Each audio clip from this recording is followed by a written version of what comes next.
This podcast includes information provided by the issuer and does not express the views of the interviewer. This podcast may also include forward-looking statements by the issuer that involve certain risks and uncertainties to its business. Because forward-looking statements are subject to risks and uncertainties, the issuer's actual results could differ from those indicated in this podcast.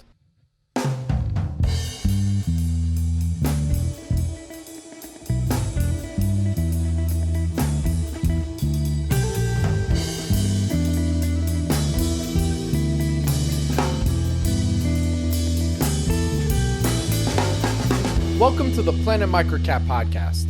I'm your host, Robert Kraft, and thank you all so much for the support and for tuning in.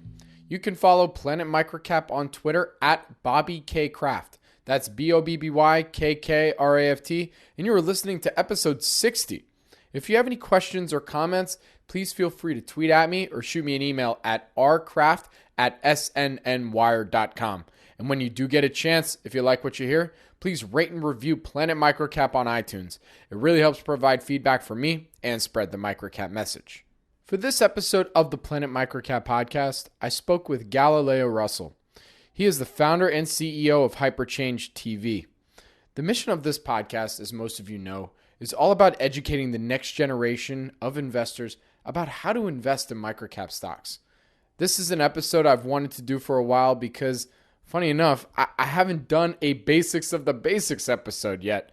And the goal here is to provide some tips about how to read SEC filings, as well as how to analyze financials. The reason I invited Galileo to discuss this topic is because he published a very succinct, informational, and approachable YouTube series about investing called Investing 101. I'm really excited about sharing this episode because it can provide some tools to those who are ready to start their investing careers. Thank you again for tuning in to episode 60 of the Planet MicroCap Podcast. Please enjoy my interview with Galileo Russell, but first, a word from our sponsor. To my loyal listeners, subscribers, and fans, Robert Kraft here, your host on the Planet MicroCap Podcast.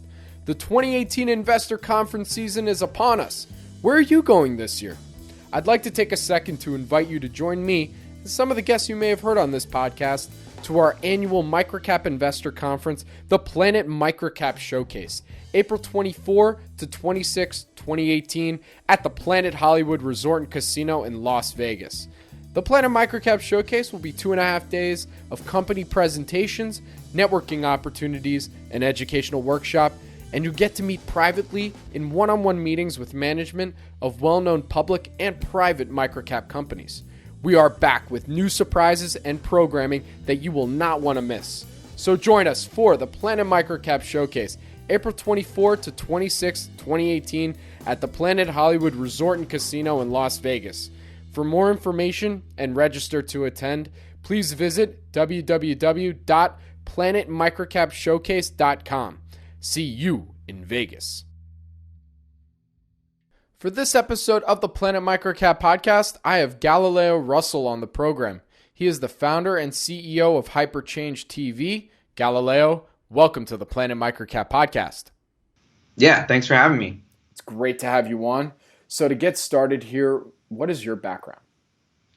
So I've been investing for about 10 years now. It all kind of started when one of my uncles got me the Snowball by Warren Buffett. And that sort of got me hooked on the stock market and learning more about finance and economics. Ever since then, I've kind of been teaching myself how to invest. Went to NYU to study finance. Have been blogging on Seeking Alpha for about 6 or 7 years. And more recently started a YouTube channel called HyperChangeTV, which is sort of like writing a Seeking Alpha article, but putting it in video form, where I talk about the companies I'm investing in, the different trends I'm researching, and sort of open sourcing my investing journey so I can help people learn about investing and also leverage the community and viewers to, teach me new things and help me think through my investment thesis. And so I'd say my biggest interests are probably, technology stocks. Like I'm a big investor in Tesla, also really interested in crypto assets. And then also fascinated by microcap companies and, always looking for the next great small cap. Mm-hmm. So, then how'd you get your start investing in microcap stocks? So when I was reading The Snowball by Warren Buffett, he started out in microcap stocks, and that sort of gave me the initial spark in looking into that sector of the market. And the more research I did into that, I realized that this is such an undiscovered piece of the financial markets. Big institutions can't compete in small caps. If you have a lot of money, you can't invest in them. So the competition is a lot less, and that's why a lot of great investors have started in microcap stocks. Additionally, I think, the upside longer term can be a lot bigger if you're investing in a company earlier. And in theory, these stories are earlier in the microcap space. You can find younger, smaller companies. So I really like the idea of thinking long term, going big, taking more risks since I'm pretty young. And so that kind of got me interested in microcap stocks. And then, that combined with the fact that I think the smartest financial minds are playing in bigger companies kind of makes the playing field a lot easier for an individual investor to have an edge. And so, the combination of that really got me hooked on learning more about microcap stocks and investing in them. Mm-hmm. So then when assessing a new potential investment in a microcap stocks, what are some of the things that you look for? Yeah, so with a microcap stock, the first thing that I'm always looking for is the share count and how that's trended over time. Because, frankly, a lot of the microcaps, because they're small and because a lot of them are traded over the counter, there's less regulatory insight. A lot of them may be having practices where the governance is weak, they're diluting shareholders. And so I think the biggest way to catch a red flag and find out and kind of separate, the junk companies from the great ones is figure out what's happening with the company's share count. Because I think a ton of companies in the microcap space are really diluting constantly. And that's a big red flag to me. And if you find a company that's valuing its share count, then that's a really good indicator of the quality of the management team and the company overall. So that's the first place I always look. And then I would say beyond that, then I start trying to think about products and services that I use every day. So, ideally, I want to invest in a company that I understand as a consumer. Either I'm a customer or I know a customer, but I think it's really important to kind of have that angle to look at a stock. So I would say those are kind of the two first lenses of how I would approach looking at a microcap company. Mm-hmm. And I also just got to know, because you are young. You're how old are you again? You're 20. What? 25 today, actually. It's my birthday. Oh, what? Happy birthday, dude! Oh, this is how cool. So in your young experience, in microcaps, I mean, you don't have to give a percentage of how you've done or anything, but just to kind of qualify you in a sense, how have you done, in so far in your career? I would say, my best investments have not been microcaps. So I don't know what that says about the space or not, but I don't know. I've kind of learned, I'd say I have a lot of like my toughest learning lessons in microcaps. Like that's the way I learned everything the hard way. Like I invested in a lot of companies not knowing what share count was, seeing consistent revenue growth, getting really excited about a company, in an industry like big data where I thought, clearly the future is heading, but I didn't understand the product. And so they weren't actually latching onto that trend. They were also diluting shareholders, so I think I learned a lot of my hardest lessons in microcap. And that kind of was the building block for why I'm investing, or the way I think about investing in bigger companies now, and also even crypto assets. But yeah, and I also am a really, personally, I'm just a super concentrated investor. I only own one stock, and that's Tesla. And so if I had a bigger portfolio and I was a little bit like more beyond in my career, then I would consider adding microcaps. But I also think it's important, generally just to have a super focused investment thesis. You have to have an edge in the market. You really have to understand something better than anyone else. And so that's why I really like to only stick to a handful of companies. And, for the past year or two, I've only had about one company in my portfolio. The last microcap company that I invested in was Jones Soda, and I no longer am invested in them, but I didn't do too well there. Actually came out about break even, but that was a company I was invested in for 2 years, learned a ton of lessons. I think they had a great management team. They were trying really hard, but the bottom line is the craft soda industry is just really tough. Like people are getting smarter about what beverages they drink, and that was kind of leading to less people drinking soda. And so, from that, I learned a lesson about thinking about the broader industry as a whole. It's not just about the company and the brand. So I'd say microcaps, didn't have too much investing success, but that's where a lot of my best lessons were learned that have led to success in other areas of the investing world. And that's why I'm glad you said that, because that's why I was really excited to do an interview with you, because, at the end of the day, microcaps, and this is something I've said, since the first episode, it's a great place to start. Whether you make money or not, if you're interested in the stock market and how it all works, starting off in microcaps is where you will learn the most, whether it's, on a great win or a loss or both, So you clearly experienced the highs and lows. Definitely. And I think that's the best way to learn, is just kind of go all in and make mistakes. And like originally when I put my money into an E-Trade account, like the first stock I bought was Sony. The Great Recession happened right after, and like it crashed. But then you learn about recessions, and you learn about. Right. So I just think the kind of mindset of always learning and taking every investment and looking at it as a case study is really helpful, and microcaps especially, because the other thing that I will say about microcaps that I'm a huge fan of is I've been able to talk to the management teams of most of the microcaps I've been invested in, and I think that's a huge advantage that you're not going to get in talking to bigger companies. Maybe you'll get an IR person on the phone if you're lucky, but the bottom line is those management teams don't have the time to talk to small investors. If you're investing in microcaps, there's a chance they do. And so that was been one of the most valuable learning experiences for me, has been able to sit down face to face with management teams, ask them questions about the company. And that is like one of the best learning experiences I think out there in the investing world. And that's something that only exists in the microcap universe. Dude, come on. You couldn't get Elon on the phone? Come on. Yeah, Elon, I've been waiting to with. I can't. Yeah, he won't reply to any of my emails, so I don't know. That's funny. So, another reason I actually invited you on today too is it actually has to do with your YouTube series that you've just created, HyperChange.TV, and on there you started this Investing 101 series, and I thought it would be really fun to discuss some of these videos on here, because there's a lot of really good beginning investing information that some of my audience either most probably know, but maybe some need a refresher. And there's some beginning investors on here that would love to know some of the tips and tricks that you discuss in those videos. So to start, you state that that SEC filings are the first principles of finance. Why? Yeah, so I think SEC filings are like the greatest gift. They're the most hidden gem way to do research on a company that almost not enough people are looking at, I think. And these are filings that you can access online, where companies detail every single line of their financial statements. They're audited. They tell you their business strategy, how much money they lost in a certain period, how much, their share count increased, whether they're profitable or not, whether their revenue is growing.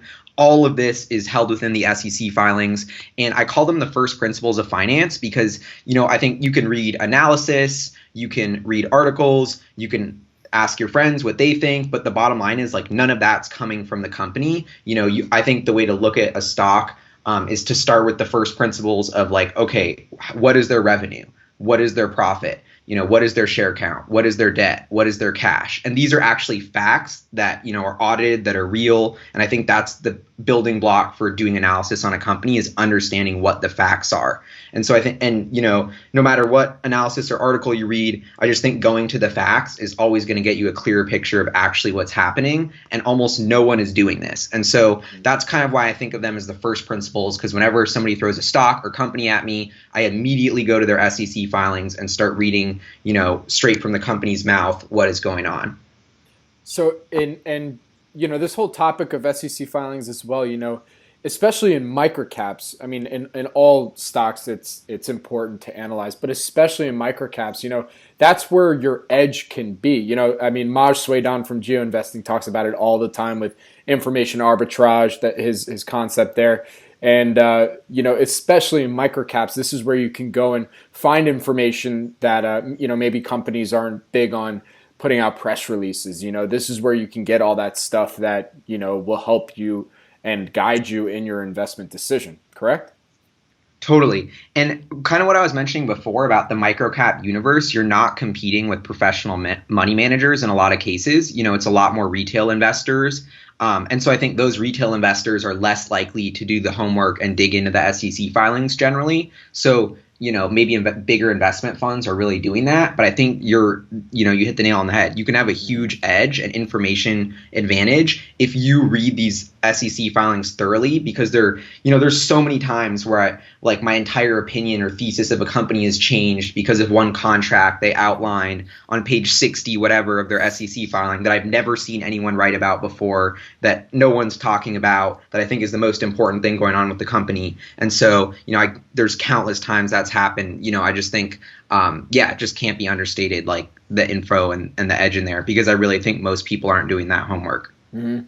And then also, just to quickly divert from SEC filings, because we've said this word edge a lot, and it's a gambling term, and it's something that, when you're gambling or, making, placing bets, this is something that you're always looking for as a place where you can see that you may have an advantage, So in your opinion, how would you define that? Because I feel like a lot of beginning investors, they hear this is where you get your edge, or, well, why microcaps? And I feel like that's like such a key salient point to drive home, so in your opinion, how would you describe edge and finding that?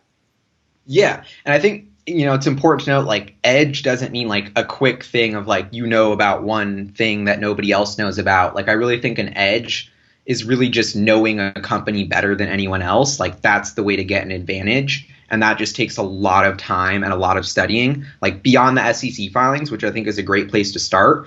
You really have to understand the company, the ins and outs. That's why I think being a customer is so valuable, because, how you feel about it. Financials are lagging indicators of a company's performance. The stock market's forward thinking. You need to be thinking about the future. How is this going to evolve? And if you're the customer, then you can get these gut feelings of, am I going to buy more of this product in the future? Am I going to stop buying this product in the future because there's another better one? And that's all really, really valuable insight that I think leads to an edge. So at the end of the day, for me, an edge is just understanding a company better than everyone else. And so, if you think about a company like Tesla, it's huge and there's so many people studying it that I think if you're not studying it constantly and 100% dedicated to it, you won't have an edge, because there's so many other smart people analyzing it. And that's why, microcaps are a little easier, because maybe there's less people looking at a given company. So it's easier to understand it better than the status quo. And that's your edge. You just want to have a better understanding than most investors out there.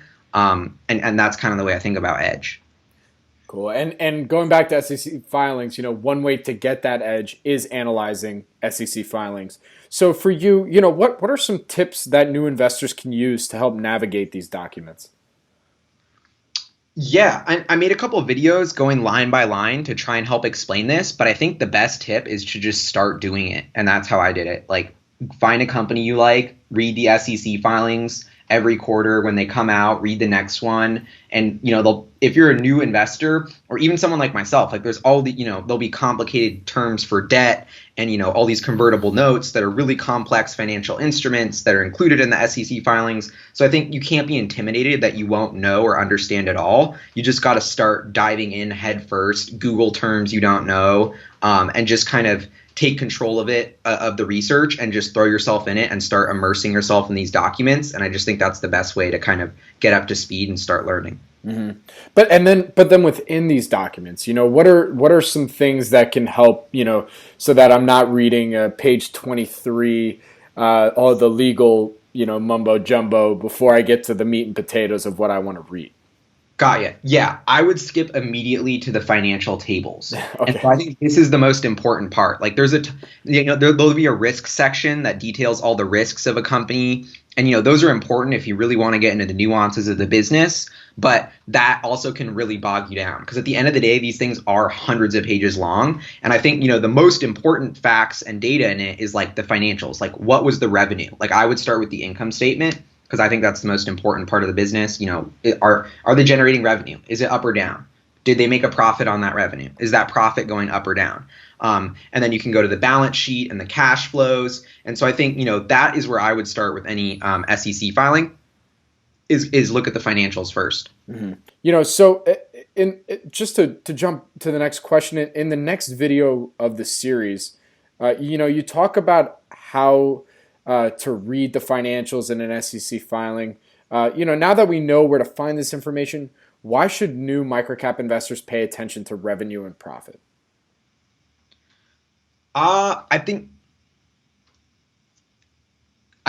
revenue and profit, I think, are the most important numbers to understand for a company because, when you buy a stock, you're buying at a certain valuation, which implies a certain amount of profit usually, whether that's profit they're generating today or in the future. But I think, to build a fundamental building block of what is a company worth, which is ultimately going to determine whether you invest in them or not, you need to understand how much money they're making or how much money they have the possibility to make. And that is where revenue and profit come in. The entire stock market is kind of guided by this principle of the PE ratio and paying a multiple for certain earnings. And that's the framework of how we value companies. And so I think, if you don't know the earnings of a company, then it's really tough to frame what the company should be worth. And so that's why I think you need to start, step by step by looking at the revenue and the profit of the business. And beyond that, that can tell you a lot of insight just from the trend of is revenue up or is revenue down? Is the company growing or shrinking? You can already start to get a lot of insight about what's going on in the trends just by looking at the income statement. Mm-hmm. And then, moving from there, now while my next question may seem very, very basic to most, there are some people on here who are just getting started in their investing careers. Starting with net sales, can you explain step by step how you get to net income? Yeah, totally. So on a higher level, net sales is basically revenue, just how much a company brings in. So if Tesla is selling 100,000 cars for $100,000 per car, that's like 10 billion in revenue. So, that's their sales. And so that kind of lets you start understanding what's happening because it's how much money is coming into the business before any expenses. And so moving beyond that, you kind of get to gross profit, which is taking out the raw cost of the materials and labor associated with those products. So if Tesla is selling 100,000 cars for $100,000 each, and there's $50,000 worth of parts and labor that go into directly building that product, then you get to the gross profit of 50,000 per car or 5 billion across that business. And so that's a really important metric to understand because that can kind of show you the future leverage of a company. So that's why I think Tesla's a really good example here of I like to look at the company's gross profit, which is growing really quickly and shows me that they're actually selling their cars at a profit, even though as a whole, the company's losing money because they're spending on other things that aren't the product. But this is a really key line because you can understand whether the product they're selling is in itself profitable. And so then moving beyond that, you get to SG&A expenses, which is selling, general, administrative. These are things like employee salaries. These are the rent of the office of the firm, and all this kind of thing. And so if you think about it, these are sort of more fixed than the amount of things you're selling that are generating revenue. So another way to think about that is, if gross profit grows significantly, maybe we can keep our selling, general, and administrative line relatively flat because we don't need to buy a new office. And so you can see how the economics of the business change as each part of the business model kind of changes. And then beyond that, you have R&D expenses, which are, research and development for new products, pretty straightforward. Those aren't associated with the products they're selling, so that's why they're their own line item.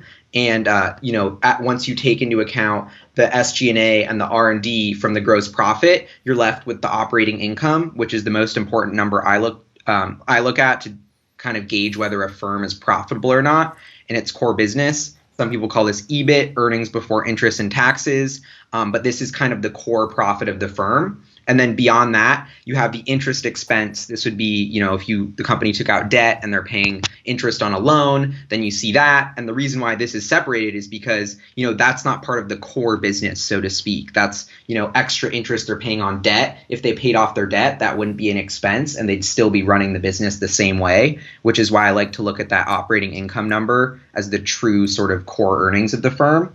And then below that, you have taxes, pretty straightforward. And then after you pay your taxes, what's left is net income, which is also what some people refer to as kind of the profit of the firm. Mm-hmm.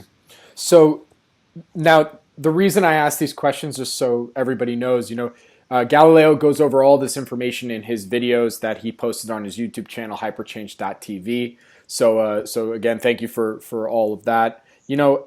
Just to follow up from your explanation on SEC filings and looking at the income statement, how long did it take you to feel comfortable researching this information? What was it hard? Yeah, really hard. I mean, I've been investing for 10 years now, and it's a passion of mine. Like, I do hours and hours every week. I'm reading these filings, and I'm still not 100% comfortable. And so, I don't know. I think it's just a really long process, and this is why, investing, like anything else in the world, is not easy, and it requires a lot of hard work if you want to be good at it. And I think investing is almost more so the case of many other industries, because you can make a lot of money if you're good. So a lot of people are trying to get good at it. So I just think, reading, there's a reason why almost nobody reads SEC filings, because it's really hard and they're really complicated, and a lot of people think they're really boring. Mm-hmm. And so but that's the opportunity, but that's why people aren't doing the work. And so I just think it takes a lot of work. You're going to be uncomfortable almost all the time, but I think you have to be pushing yourself in that direction to really be able to learn and get some insight that's going to give you an advantage. Well, what about it makes you feel uncomfortable or for you was hard, and why is it still hard? What are some of the things that you're doing to make it a little bit easier on yourself, other than just reading as many as you can? Yeah. I just think there's so many terms that you have to learn. Every line that we just discussed on that step-by-step through the income statement has so many nuances to it. There's so many, these income statements are trying to capture what's going on in the business, but they're not even giving you a full level of detail. So I guess it's not that it's almost hard and uncomfortable to research, but it's almost, you always have to be uncomfortable, because you'll never really know what's going on under the hood of the company. But the SEC filings are just as close as you can get. SEC filings are incredibly fascinating, because this is what tells you the strategy and the hard financials of any company. So that's why, Tesla, even Amazon, like I'm not invested in Amazon or I'm not invested in Apple, but I read their SEC filings because I think these companies are changing the world. Their products and services are used by millions and billions of people and are super important. And the fact that you can go under the hood in these public documents and figure out the behind the scenes of how these firms work is so fascinating to me. Like, I just think studying that is incredibly interesting, and like being able to see how much money Apple's making from the iPhone, what they're doing with that money, how they're reinvesting it, where they're choosing to allocate it and why, what they do with their cash position. Like, there's just so much. I think if you're a finance nerd, you're going to love that, because it's fascinating, and it's really the backbone of how the world's actually working. And you can go under the hood at the world's biggest companies, and they try to be as secretive as possible about what they're doing. And this is the law, with like legally requiring them the most things they have to disclose. So I just think, if you look at it from that lens, they're super fascinating documents. But if that just doesn't make you tick, then I think you have an uphill battle, because you're going to be up against people who do think they're interesting. So you kind of discussed my next question a little bit already, kind of towards the beginning. But of all your experiences in investing, what do you draw upon the most as your greatest learning moment? Definitely. There was a company, a big data microcap company I was invested in for probably 3 to 4 years, that I just, they were latching onto the big data trend. More people are going to use more data. I thought that was a sure thing. These guys were partnered with some of the largest companies in the world, moving data for them: Amazon, Microsoft, Google, Goldman Sachs. They're working with all these companies. But I just had never talked to anybody that had used the product. And that was a huge flaw in the entire investment thesis. Like, I read all these articles, I read all these blog posts about them, but I'd never actually talked to someone who said, this is a good product. Like, if data increases, we're going to buy more of this product because this is what helps us analyze more data. Like, I just didn't have that insight from the customer perspective. And that, after I kind of like threw in the towel there, I just had a huge insight, which was like, why am I going on this massive uphill battle to try and educate myself in an industry where I'm not an expert? I think, you have to play to your strengths. You're probably an expert in so many things that you do every day. Like, if you like coffee and you go to Starbucks, like you should be thinking about coffee and food and beverage stocks because you're the customer and you probably have a lot of insight into that industry. Like I went to Chipotle all the time 5 years ago. I never go there again. That's a huge unlock and insight for the company's value and their products. And so the biggest learning moment for me was like, you have all these strengths and you're an expert in all these products and services already. Play to that because that's going to be a huge advantage for you. And then you don't have to go uphill trying to learn about an entirely new industry. Mm-hmm. So now you gave a lot of advice for new microcap investors today. However, what would you like them to take away from this interview? A couple things. I think investing is just really hard in general, and that but there is a clear way to get the edge. Like it is really hard and it's a lot of work, but in a lot of ways you do have to think outside of the box. But starting with SEC filings itself, like every company has these. They're out there already. You could stop listening to this podcast now and go to start reading one. So I think the biggest advice is just it's all about how much work you want to put in. The info is out there. You know how to access it. It's just about whether you want to put in the time to really understand it better than other people. And I don't know, one other thing that I personally have about the microcap universe and maybe why I've gravitated away from it, and this is really frustrating for me because I love microcaps, is that I feel like the greatest small cap and startup companies are not going public anymore. And they used to 20 or 30 years ago, or maybe even 10 years ago. But for some reason, the startups that I want to invest in that are disrupting industries that are technologies I think are going to get way bigger in 10 years are not going public. And so it's been hard for me to find companies in the microcap space that I can connect with personally. And so I don't know how that plays out to new investors, but that's just kind of a worrying trend I've seen in the space that I hope reverses soon. For sure. So, where can our audience then go and find more information about you and your YouTube channel?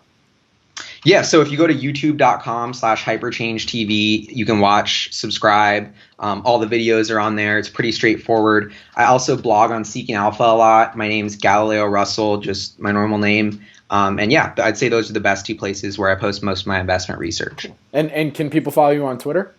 Oh, definitely. Yeah, I should have said that. At GFILCHE. I'm on Twitter, and I usually am retweeting tech and Tesla news, so fair warning. Nice. So, Galileo, I want to thank you so much for joining me today, and I look forward to watching the next video in the series. Yeah, thank you so much for having me. I'm a big fan of this podcast, so awesome to come on. Thank you. No, thank you. Thank you all for tuning in to the Planet MicroCap Podcast, and thank you, Galileo, again for coming on to the program. You can access the podcast by going on to stocknewsnow.com under podcast, go to podbean.com and search Planet MicroCap Podcast, or on iTunes and search Planet MicroCap Podcast. Stay tuned for the next Planet MicroCap Podcast, where we'll have our next guest to discuss all things microcap. If you have any questions or comments about the podcast, please send an email to info@SNN.Wire.com. I'd love to hear from all of you. This podcast has been brought to you by SNN Incorporated, publishers of StockNewsNow.com, the official microcap news source, and the Microcap Review magazine. I'm your host, Robert Kraft, and thank you again for joining me on the Planet MicroCap Podcast. Have a great week, everyone.